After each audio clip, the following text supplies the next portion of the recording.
Hello friends, neural control and coordination ये हमारा next explanation का चैप्टर है। न्यूरल कंट्रोल मतलब यहाँ पे हमारी नर्वस सिस्टम ये हमारे बॉडी के हर एक सिस्टम को कैसे कंट्रोल करेगी। इसी के साथ कोऑर्डिनेशन मतलब हमारे बॉडी में कई सारे ऑर्गन्स है और ऑर्गन सिस्टम्स है, जैसे रेस्पिरेटरी सिस्टम हो, डाइजेस्टिव सिस्टम हो, रिप्रोडक्टिव सिस्टम हो। हर एक सिस्टम ये एक दूसरे के साथ कोऑर्डिनेटिंग मैनर से काम करेंगे। अब इन दोनों में मतलब ऑर्गन सिस्टम और नर्वस सिस्टम, इनमें और आप साथ जितने भी ऑर्गन्स प्रेजेंट है इन सब में कोऑर्डिनेशन प्रस्थापित करने का काम जो है वो न्यूरल सिस्टम करती है। इसी के साथ एक दूसरे के साथ ये ऑर्गन्स करते हैं इंटरैक्ट, मतलब ये ऑर्गन सिस्टम्स जो है वो इंटरैक्ट विथ ईच अदर। इसका मतलब क्या होता है, कोई भी ऑर्गन सिस्टम ये अकेला काम नहीं करता, ये एक दूसरे के साथ इंटरैक्ट करते हैं। ऐसे समय में न्यूरल सिस्टम इनमें कोऑर्डिनेशन करने का काम और इनकी एक्टिविटी कंट्रोल करने का काम न्यूरल सिस्टम करेगी। अब देखिए, एक एग्जांपल के तौर पे हम समझते हैं। मानो हम क्या कर रहे हैं, फिजिकल एक्सरसाइज। ऐसे टाइम में एनर्जी डिमांड यानी हमारे बॉडी में एनर्जी प्रोवाइड करने वाली एनर्जी करेंसी है, वो है एटीपी।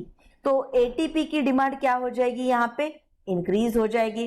अब एटीपी की डिमांड ये इंक्रीज हो जाएगी, तब हमें ऑक्सीजन का सप्लाई इंक्रीज करना होगा। और ये कौन करेगा ऑक्सीजन का सप्लाई? रेस्पिरेटरी सिस्टम जो हमारे ऑक्सीजन को इंक्रीज करेगी हमारे बॉडी में। ये ऑक्सीजन हमें सप्लाई करना होगा बॉडी के हर एक पार्ट को। तो ये जो काम है वो हमारी कार्डियक सिस्टम करेगी। कार्डियक सिस्टम यहां इंक्रीज करेगी हार्ट रेट। तो यहां कार्डियक सिस्टम काम करेगी, रेस्पिरेटरी सिस्टम काम करेगी, और ये सारे सिस्टम जो है वो एटीपी सिंथेसिस करने के लिए हमारे बॉडी में एक दूसरे के साथ इंटरैक्ट करेंगे।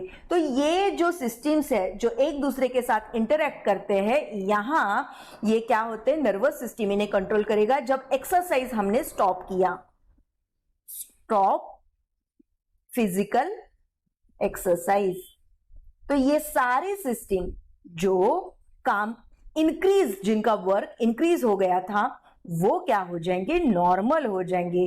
फिजिकल एक्सरसाइज ये हो जाएगा स्टॉप, तो ये सारे सिस्टम्स रिटर्न्स टू नॉर्मल। ये क्या हो जाएंगे, returns to normal. And again यहां पे जो काम है वो नर्वस सिस्टम का है कि आपके सारे सिस्टम्स जो है वो नॉर्मल कंडीशन में आ जाएंगे। तो ये सारे कोऑर्डिनेशन के काम हमारी नर्वस सिस्टम करेगी। अब नेक्स्ट है न्यूरल सिस्टम और एंडोक्राइन सिस्टम। ये दो अलग अलग सिस्टम एक दूसरे के साथ इंटीग्रेटेड मैनर में काम करेंगे। तो ये हमें समझना है कि न्यूरल सिस्टम जो हम बात कर रहे हैं जिस सिस्टम की, वो है न्यूरल सिस्टम, जिसमें central nervous system, peripheral system, autonomous nervous system, तो ये सारे सिस्टम यहां पे होंगे। तो neural system and endocrine system, ये दोनों भी सिस्टम एक दूसरे के साथ इंटीग्रेटेड मैनर से काम करेंगे। Integrate different activities, all activities जो हमारे बॉडी में परफॉर्म होती है उन्हें इंटीग्रेटेड मैनर में करने का जो काम है, कोऑर्डिनेट करने का काम, nervous system and endocrine system. अब आप बोलोगे कि एंडोक्राइन सिस्टम क्या होती है? एंडोक्राइन सिस्टम ये होती है हार्मोनल सिस्टम। तो आपको ये लगेगा कि अगर कोई एक सिस्टम काम कर सकती है, जैसे एंडोक्राइन सिस्टम काम कर सकती है, हार्मोनल सिस्टम, तो हमें नर्वस सिस्टम की क्या जरूरत है? और नर्वस सिस्टम अगर प्रॉपरली काम करती है तो एंडोक्राइन सिस्टम की का जरूरत क्या है? तो ये हमें समझना होगा कि न्यूरल सिस्टम ये फास्ट है और ये पॉइंट टू पॉइंट यहां पे क्या है, नेटवर्क है। नेटवर्क एक दूसरे के साथ कनेक्शंस इनमें है, और ये कनेक्शंस कौन करेंगे? न्यूरॉन्स। और ये फास्ट है, मतलब यहां क्विक कोऑर्डिनेशन होगा। लेकिन जब हम एंडोक्राइन सिस्टम की बात करते हैं, जब हम हार्मोनल सिस्टम की बात करते हैं, तो ये हो जाएंगे केमिकल इंटीग्रेशन। ये क्या है? केमिकल इंटीग्रेशन, और ये है कंपैरेटिवली स्लो। लेकिन ये स्लो है पर परसिस्टेंट है, मतलब बहुत टाइम तक इनका इफेक्ट चलेगा।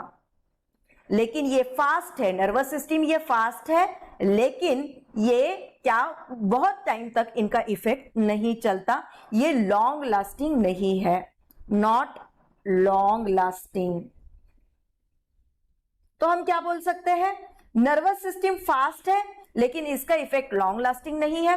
केमिकल सिस्टम यानी हार्मोनल सिस्टम, एंडोक्राइन सिस्टम ये स्लो है लेकिन परसिस्टेंट, मतलब ये परसिस्टेंट का मतलब क्या होगा? लॉन्ग लास्टिंग, बहुत टाइम तक इसका काम चलेगा। तो जब जिस चीज की जरूरत है वो सिस्टम यहाँ पे काम करेगी, और ये दोनों भी सिस्टम एक दूसरे के साथ कोऑर्डिनेटिंग मैनर से काम करेंगे।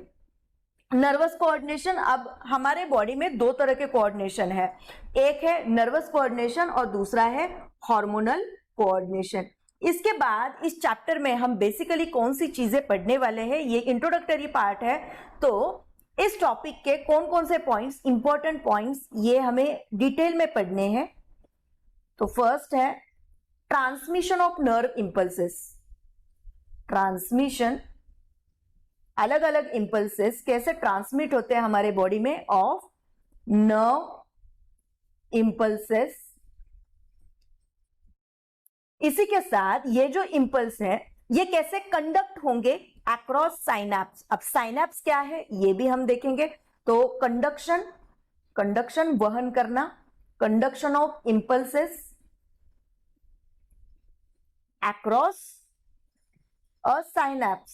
साइनैप्स क्या होता है हम ये डिटेल में पढ़ने वाले हैं। और इसके बाद फिजियोलॉजी ऑफ रिफ्लेक्स एक्शन। अब रिफ्लेक्स एक्शन, क्विक एक्शन, ये रिफ्लेक्स एक्शन हमारे स्पाइनल कॉर्ड से रिलेटेड है। तो ये सारी चीजें हम यहाँ इस चैप्टर में डिटेल में देखने वाले हैं।